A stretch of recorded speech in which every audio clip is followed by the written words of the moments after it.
Chapter 51 के starting में हम देखते हैं जुनह्वान चाओन को एक बॉक्स में भर के उसे ट्रक से उतार रहा होता है।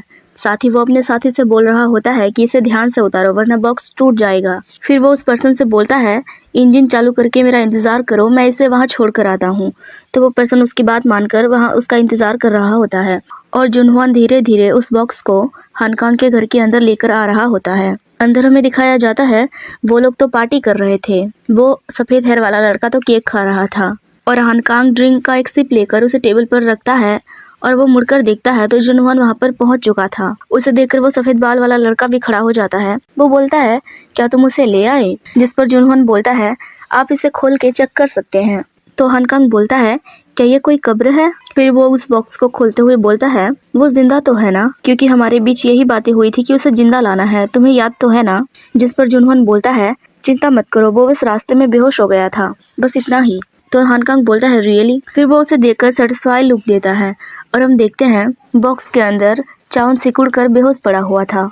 उसे देखकर हानकांग बोलता है तुम्हें कोई अंदाजा भी नहीं है कि मैंने तुम्हारा कितना इंतजार किया सिन चाओन। उसके बाद वो उसे बॉक्स से निकाल लेते हैं और एक जगह पर बैठकर हानकांग चाओन के सर पर हाथ फेरते हुए बोल रहा होता है इसकी वजह से मुनसेहान ने मेरे ड्रग्स की फैक्ट्री जला दी है और ऐसा करके उसने अपने आप को मुसीबत में डाल दिया है, पर क्या ये लड़का इस रिस्क के लायक भी है? फिर वो अपने आदमियों से बोलता है मेरा मतलब जरा देखो इसे, ये कितना प्रीटी लगता है और कितना गुड लुकिंग है। तो वो सफ़ेद बालों वाला लड़का बोलता है मुझे लगता है सेहन इसी वजह से इसे पसंद करता होगा।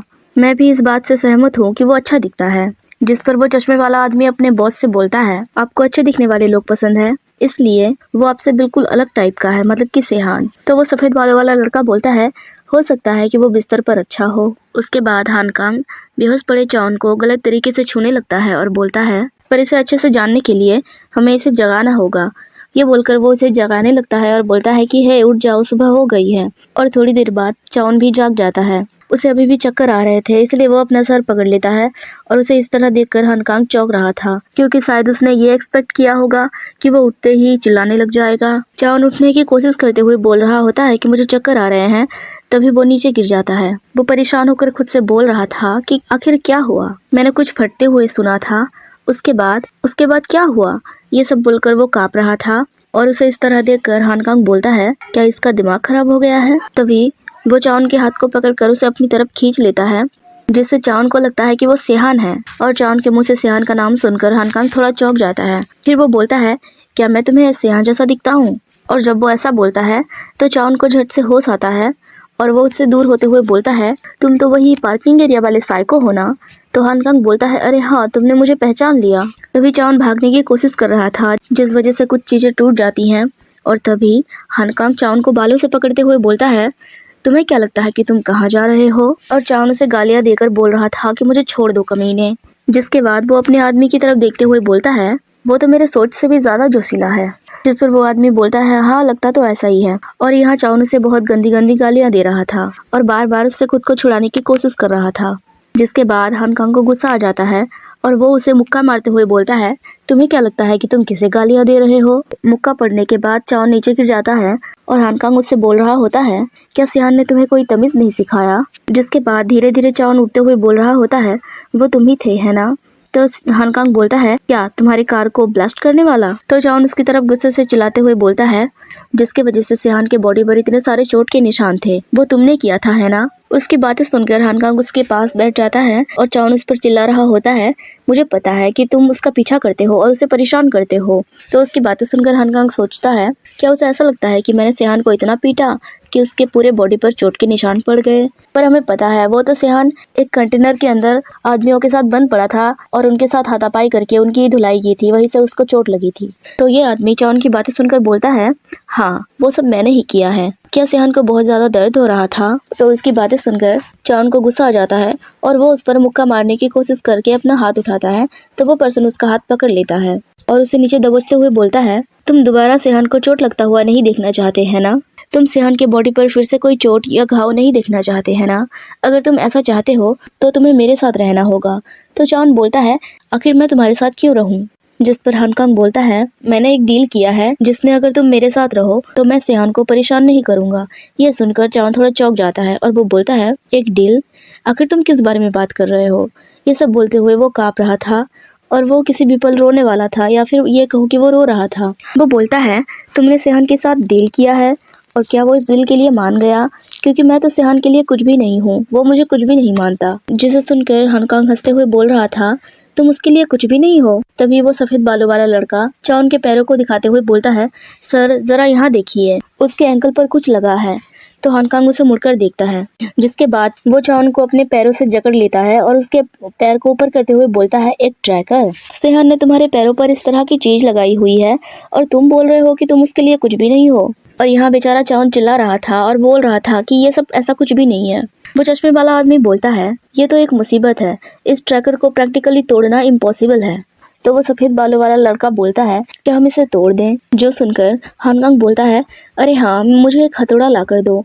और हथौड़े का नाम सुनकर चाउन बेचारा रोने लगता है। वो अपनी पूरी कोशिश कर रहा था उनको रोकने की, पर वो ऐसा नहीं कर पाता। हानकांग उससे बोल रहा होता है, अगर तुम इसी तरह से स्ट्रगल करोगे तो हो सकता है ट्रैकर की जगह तुम्हारा पैर ही टूट जाए। फिर वो उसे एक हैमर लाकर देते हैं और वो हंसते हुए चाउन के पैरों की तरफ देखकर बोल रहा होता है, मैं तुम्हारे पैर को नहीं तोड़ना चाहता, मैं तो बस इस ट्रैकर को तोड़ना चाहता हूँ। बेचारा चाउन चिल्ला चिल्ला कर बोल रहा था कि प्लीज रुक जाओ, ऐसा मत करो, पर वो उसकी बात नहीं मानते।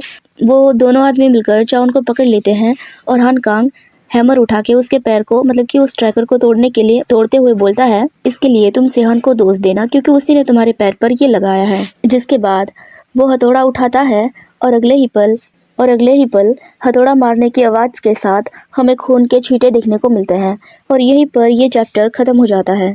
फिर चैप्टर 52 के स्टार्टिंग में हम देखते हैं, हमें हॉस्पिटल का सीन दिखाया जाता है जहां डॉक्टर किसी से बोल रही थी कि ताई और चांग सेओन की हालत बहुत खराब है, क्योंकि वो दोनों आगे की सीट पर बैठे हुए थे। तो कोई बोल रहा था, रियली? डॉक्टर फिर बोलती है, हाँ, हमें चांग सेओंग के बाएं हाथ को कोहनी से नीचे तक काटना पड़ा। चांग सेओंग वही पर्सन है जो चाउन का उस भिले में ख्याल रख रहा था। और दूर से दो नर्सेस ये सब सुनकर बातें कर रही थी कि आखिर वहाँ चल क्या रहा है। और जिस कमरे में सेहान को रखा गया था, उस कमरे के बाहर दो आदमी गेटकीपर का काम कर रहे थे। डॉक्टर फिर किसी पर्सन को बता रहे होते हैं, थैंकफुली सेहान को ज्यादा सीरियस चोटें नहीं लगी हैं, पर अपने सर पर लगी हुई चोट के कारण वो अभी भी बेहोश है। और हम देखते हैं ये कोई और नहीं, जुनहुआन है। पहले तो इसने इनका एक्सीडेंट कराया, अब पता नहीं किस मुंह से यहाँ पर आया हुआ है। वो डॉक्टर से बोलता है, वो जल्दी उठ जाएगा, है ना? तो डॉक्टर उससे बोलती हैं, हाँ, पर अगर वो उठ भी जाए तो भी कुछ देर तक हमें उसका अच्छे से ख्याल रखना होगा और उस पर नजर रखनी होगी। उसके बाद डॉक्टर बोलती हैं, फिर भी उस टाइम से उसकी हालत बेटर है। जब वो किडनैप हुआ था तो उस टाइम पर उसकी हालत बहुत ज़्यादा ख़राब हो गई थी, जिससे हमें ऐसा लग रहा था कि हम तो उसे खो ही देंगे। मैंने सोचा नहीं था कि ये सब दोबारा हो जाएगा।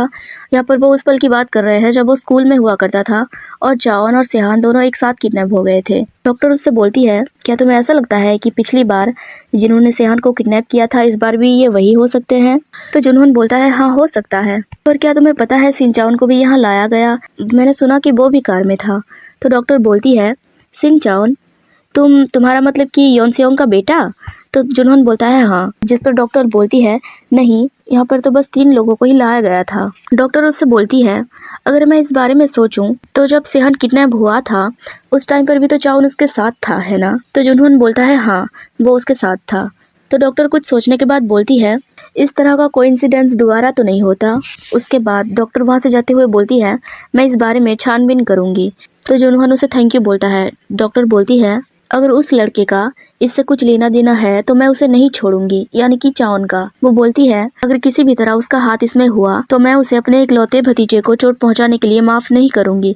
और यहाँ हमें पता चलता है कि ये डॉक्टर सेहान की आंटी है। उसके बाद वो दोनों वहाँ से चले जाते हैं और थोड़ी देर बाद सेहान को होश आ जाता है और वो बहुत ज्यादा गुस्से में लग रहा था। फिर अगले सीन में हमें दिखाया जाता है, हानकांग उस सफेद बालों वाले लड़के से बोल रहा था, इसे ले जाकर नहला कर लाओ और उसके पैरों पर पट्टियां बांध दो, क्योंकि मुझे अपने बेडरूम के फ्लोर पर खून देखना अच्छा नहीं लगता। तो वो लड़का उसकी बात मानकर उसे नहलाने के लिए ले जाने लगता है और हम देख सकते हैं उन्होंने बेचारे चाओन का पैर तोड़ दिया था और पूरा खून फ्लोर पर गिर रहा था।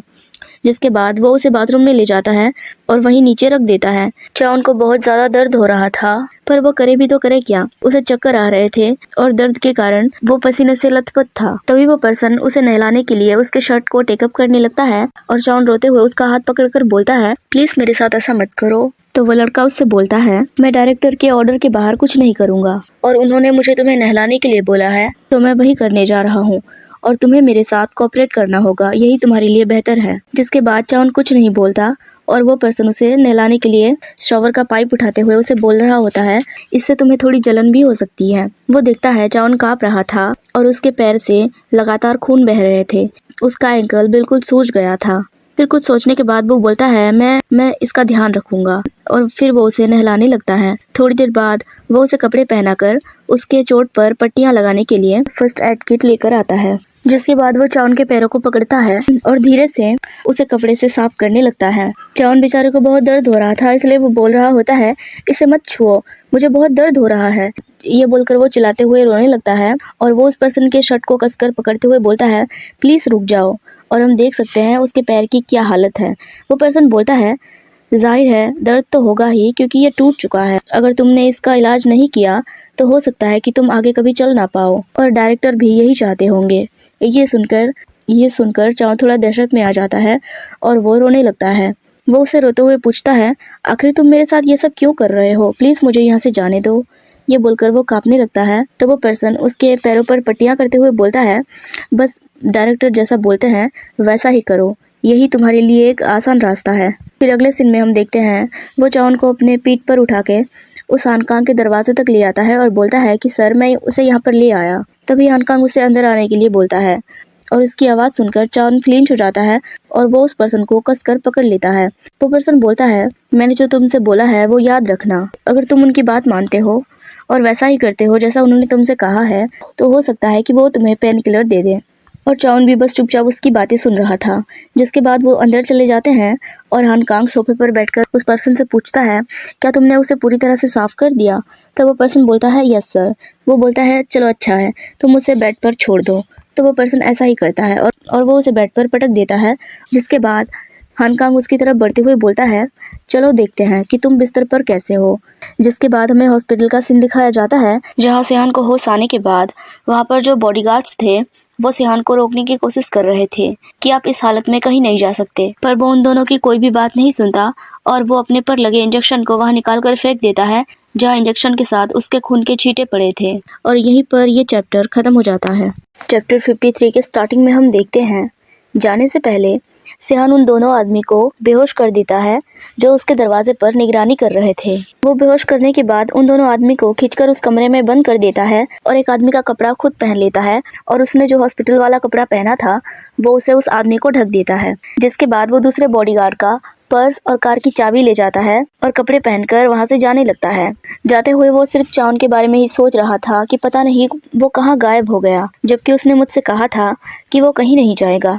ये बोलकर वो उस पल को याद करता है और एक बार चाउन का नाम लेता है। फिर हमें अगले सीन में दिखाया जाता है, वो पर्सन चाउन के साथ बहुत ही बुरी हरकतें कर रहा था। वो चाउन को गलत तरीके से छूते हुए बोल रहा था, तुम्हारे चेस्ट पर एक तिल है। क्या सिहान ये बात जानता है? उसकी बातें सुनकर चाउन बहुत ज्यादा घबरा रहा था।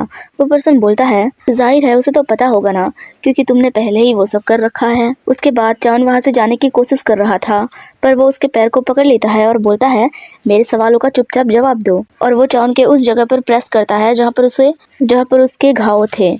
तो चाउन को बहुत ज़्यादा दर्द होने लगती है और वो उसके सवालों का जवाब देने लगता है कि हाँ उसे पता है, इसलिए वो उससे रिक्वेस्ट करने लगता है कि वो उसे छोड़ दे। जिसके बाद वो चाउन को धमकाने लगता है कि अभी से मैं जो तुमसे पूछूंगा तुम्हें उसका जवाब सीधे सीधे देना है, वरना मैं तुम्हारा दूसरा पैर भी तोड़ दूंगा। तो चाउन के पास उसकी बात मानने के अलावा कोई और चारा नहीं था। उसके बाद वो चाउन से अजीबोगरीब सवाल करने लगता है कि तुम और सिहान वो सब कैसे, कब और कितनी देर तक करते हो, जिसका ना चाहते हुए भी चाउन को जवाब देना पड़ता है। वो उससे पूछता है कि तुम ऐसा कितनी बार करते हो? तो चाउन बोलता है, मुझे नहीं पता। जिस पर हानकांग बोलता है, ओह अच्छा, तुम इसमें इतना खोए हुए होते हो कि तुम्हें गिनने का टाइम ही नहीं मिलता। वो फिर उससे पूछता है कि क्या सिहान तुम्हें जेंटली ट्रीट करता है? तो चाउन कुछ नहीं बोलता, वो बस रोए जा रहा था। जिस पर हानकांग हंसते हुए बोलता है, लगता है वो तुम्हें जेंटली ट्रीट नहीं करता होगा, लगता है उसे वायलेंस पसंद है। फिर वो उसके नेक पर हाथ फेरते हुए बोलता है कि वो किस तरह से ये सब स्टार्ट करता है, क्या वो तुमसे बोलता है कि तुम उसे शक करो? ये बोलते हुए वो चाउन को फोर्स करने लगता है कि वो उसे शक करे। चाउन ये सब करना तो नहीं चाहता था, पर वो उस पर्सन की बात याद करता है जब वो बोल रहा था, डायरेक्टर जैसा बोलते हैं तुम्हें वैसा ही करना है, यही एक आसान रास्ता है कि वो तुम पर थोड़ी दया दिखाएंगे। उस बात को याद करके चाउन खुद को समझा लेता है कि मुझे इसे जल्द से जल्द खत्म करना है, तभी मैं इससे छुटकारा पा सकूंगा। और वो वैसा ही करने लगता है जैसा वो पर्सन बोलता है, जिसके बाद वो चाउन पर बहुत ज्यादा जोर डालने लगता है, जिससे चाउन को दिक्कतें हो रही थी। वो बोलता है, तुम्हारी शक्ल देखने में ऐसी तो नहीं है, पर लगता है कि तुम इन सब कामों में बहुत अच्छे हो। चाउन बार बार खुद को समझा रहा था कि मुझे बस थोड़ी देर के लिए ये सब झेलना है, और मैं जितने अच्छे से ये करूंगा उतनी जल्दी मैं इससे आज़ाद हो जाऊंगा। फिर हमें बाहर का सीन दिखाया जाता है। सेहान उस होटल में पहुंच चुका था जहाँ पर ये चाउन को लेकर आए हैं। वो उसी पर्सन के कार से आता है जिसके कार की चाबी उसने चुराया होता है। वो अपने फ़ोन में चाउन के एंकल पर लगे ट्रैकर से उसे ट्रैक करते हुए यहाँ पर आया था, जिसका लास्ट लोकेशन इसी होटल में दिखा रहा था। उसे देखकर सेहन बोलता है, यहाँ से लोकेशन देखना बंद हो गया है, तो क्या मुझे इस होटल के सारे कमरे को चेक करना पड़ेगा? जिसके बाद वो जोर से कार में अपना हाथ मारता है, क्योंकि उसके पास पहले से टाइम बहुत कम है और इस तरह होटल के सारे कमरे को चेक करते हुए वो अपना टाइम वेस्ट नहीं कर सकता। उसे जल्द ही जल्द चाउन को ढूंढना है। वो एक आस लगाकर खुद से बोलता है, प्लीज जब तक मैं तुम तक पहुंच जाऊं तब तक सेफ रहना। उसके बाद वो होटल के काउंटर में आते आते सोच रहा था, मुझे पहले डेस्क से ही इन्फॉर्मेशन लेनी चाहिए, ये मेरे लिए आसान होगा। ये बोलकर वो वहाँ पर एक काम करने वाली लड़की से जानकारियाँ हासिल करने के लिए जाता है। तो उसे देखकर वो लड़की स्माइल करती है और बोलती है, क्या आप मुन सेहान हैं? तो सेहान बोलता है, क्या? वो लड़की बोलती है, क्या आप मुन सेहान हैं? जिस पर सेहान बोलता है, अगर मैं मुन सेहान हूँ तो क्या? तो वो लड़की बोलती है, अगर आप मुन सेहान हैं तो आपको टॉप फ्लोर के लॉन्च में जाना है। ये सुनकर सेहान थोड़ा उलझन में पड़ जाता है। वो पूछता है, तुमसे ऐसा किसने कहा? जिस पर वो लड़की बोलती है, जब आप वहाँ पर चले जाएंगे तो आपको पता चल जाएगा। मुझसे इतना ही बोलने के लिए कहा गया था। जिसके बाद सेहान उस लड़की के कहे मुताबिक उस जगह पर आ जाता है जहाँ पर उसे आने के लिए बोला गया था, और वहाँ पर वही बॉक्स पड़ा हुआ था जिसके अंदर चाउन था। उसे देखकर वो खुद से ही बोलता है, क्या बकवास है। और तभी चाउन के कपड़े को देखकर उसका चेहरा फीका पड़ जाता है। वो दहशत में चाउन के शर्ट को अपने हाथ में लेता है और चाउन का नाम लेते हुए कांपने लगता है। और यहीं पर ये चैप्टर भी खत्म हो जाता है। फिर चैप्टर 45 के स्टार्टिंग में हम देखते हैं, अभी वो चाउन के यादों से उभरा भी नहीं था कि तभी उसे वहाँ पर खून दिखता है, जो कि चाउन का ही है जब उन्होंने उसका पैर तोड़ा था। वो उस खून पे हाथ फेरने लगता है और खुद से ही बोलता है, उन्होंने जानबूझकर ये छोड़ा है ताकि मैं इसे देख सकूं। तभी थोड़ी ही दूर में कुछ फोटोज पड़े होते हैं और वो उसे उठाता है, और उस फोटो में चाउन का टूटा हुआ पैर साफ साफ दिख रहा था। और उन्होंने चाउन का एक फ़ोटो भी छोड़ा हुआ था जिसमें वो रो रहा था और उन तीनों ने उसको कसकर पकड़ा था। फ़ोटो के पीछे चेक करने के लिए भी कुछ लिखा हुआ था। और ये सब देखकर सेहन बहुत ज़्यादा दहशत में पड़ जाता है और वो उस फ़ोटो को पलटता है तो उसके पीछे लिखा हुआ था, चाउन को ढूंढने के बारे में सोचना भी मत, अगर तुमने ऐसा किया तो मैं उसे जिंदा जला दूंगा, बिल्कुल वैसे ही जैसे तुमने मेरे फैक्ट्री के साथ किया। और नीचे लिखा हुआ था हानकांग। ये देखकर सेहन को बहुत ज़्यादा गुस्सा आ रहा था। वो उस फोटो को अपने कोट के अंदर ही रख लेता है और चाउन का शर्ट लेते हुए जाने लगता है। जाते जाते वो बोल रहा था, मैं उसे मार डालूंगा, मैं कसम खाता हूँ कि मैं उसे मार डालूंगा। और अगले सीन में हम देखते हैं, हानकांग बस चाउन को फोर्स किए जा रहा था और वो सफ़ेद बालों वाला लड़का दूर बैठकर ये सब देख रहा था। हानकांग चाउन को और भी ज़्यादा बेहतर करने के लिए बोल रहा था, साथ ही वो उसे गलत तरीके से छू भी रहा था। वो उसे गलत तरीके से सवाल करने लग जाता है सेहान के बारे में और उसके बारे में कि वो कैसे क्या क्या करते हैं, और चाउन को उसके सवालों के कोई भी जवाब नहीं देने थे, इसलिए वो उसे बार बार रुकने को बोल रहा था, जिससे उसे गुस्सा आ जाता है और वो चाउन को धकेलते हुए बोलता है, मैंने तुमसे कहा था ना कि मेरे सवालों का सीधा सीधा जवाब दो। पर चाउन अभी भी स्ट्रगल कर रहा था और वो उसे गालियां देते हुए बोल रहा था कि वो उसे जाने दे। तभी हानकांग को गुस्सा आ जाता है और वो बहुत ज़ोर से चाउन के पेट पर एक मुक्का मार देता है, जिससे चाउन को बहुत ज़्यादा दर्द होता है और वो अपना पेट पकड़कर सिकुड़ने लगता है। वो दर्द से कराह रहा था। हानकांग उसे देखकर बोलता है, तुम्हें इसी तरह मार खा के ही अकल आएगी, है ना? ये सब तो चीज़ों को और भी ज़्यादा मज़ेदार बना रहा है। ये बोलकर वो उसके पैंट्स को टेकअप करने लगता है और वो सब करने ही वाला था, तभी चाउन का ध्यान वहाँ टेबल पर रखे एक लैंप पर जाता है और वो उस लैंप को उठाकर हानकांग के सर पर दे मारता है, जिससे उसका सर फट जाता है। और ये देखकर वो सफ़ेद बाल वाला लड़का चौंक जाता है। उसे मारने के बाद चाउन भी हाँफ रहा था और जैसे ही वो उसके सर पर खून निकलता हुआ दिखता है, वो वहाँ से भागने की कोशिश करता है।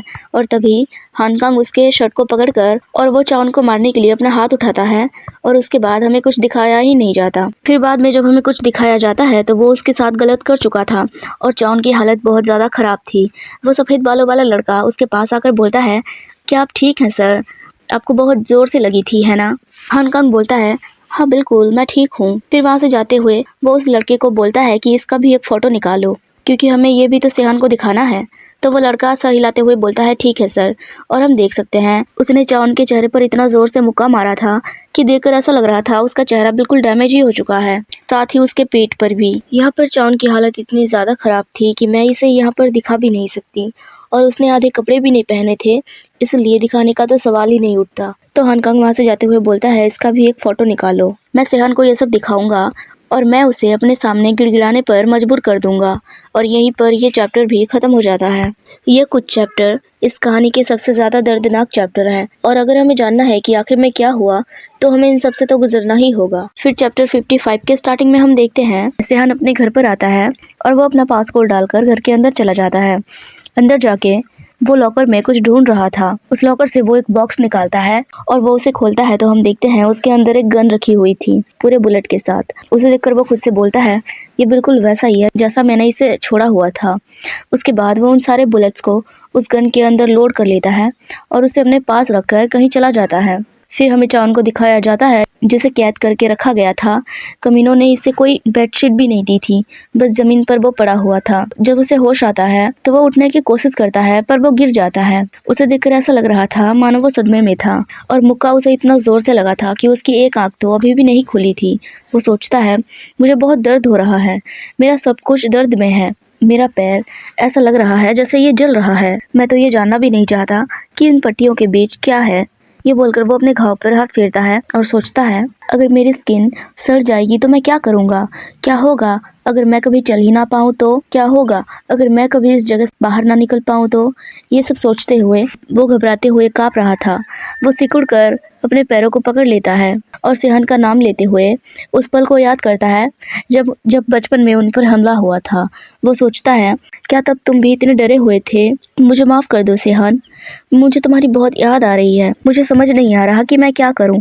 ये बोलकर वो रोने लगता है और तभी दरवाज़ा खुलने की आवाज़ से वो झट से उस तरफ देखता है तो वो लड़का उसके लिए खाना लेकर आ रहा था। उसे देखकर वो डर के मारे एक कोने में जाकर बैठ जाता है और उसे देखकर वो दहशत में काँप रहा था। वो लड़का उसे बोलता है, तुम जाग गए, तुम थोड़ी देर के लिए बेहोश हो गए थे। तभी वो दरवाज़ा खुलकर अंदर आता है और खाने को उसके पास रखते हुए बोलता है, इसे खा लो। तो चाउन कुछ नहीं बोलता, जिस पर वो लड़का बोलता है, तुम ये नहीं खाना चाहते? तो चाउन उससे अपना मुंह मोड़ लेता है। वो लड़का अपने पॉकेट से कुछ निकालते हुए बोलता है, अगर तुम खाना नहीं खाओगे तो तुम्हारा ही नुकसान है। तुम्हें ये पेन किलर तो मिलने ही नहीं वाला था, क्योंकि तुमने डायरेक्टर के चेहरे पर लैंप मारा था। पर जब तक तुम ये प्लेट खाली नहीं कर दोगे, मतलब कि तुम ये सारा खाना नहीं खा जाते, तब तक मैं तुम्हें ये नहीं दूंगा। और चाउन इतना ज़्यादा दर्द में था कि वो उस पेन किलर को गवा नहीं सकता था। वो लड़का उससे बोलता है, तुम्हारा चेहरा बुरी तरह से बिगड़ चुका है और तुम्हारा पैर तो उससे भी ज़्यादा बुरी तरह से बिगड़ा हुआ है। मैंने ये सब तुम्हारे लिए चुपके से यहाँ नीचे रख दिया है, तुम्हें इसकी ज़रूरत पड़ेगी। ये बोलकर वो उसे पेन किलर दिखाने लगता है।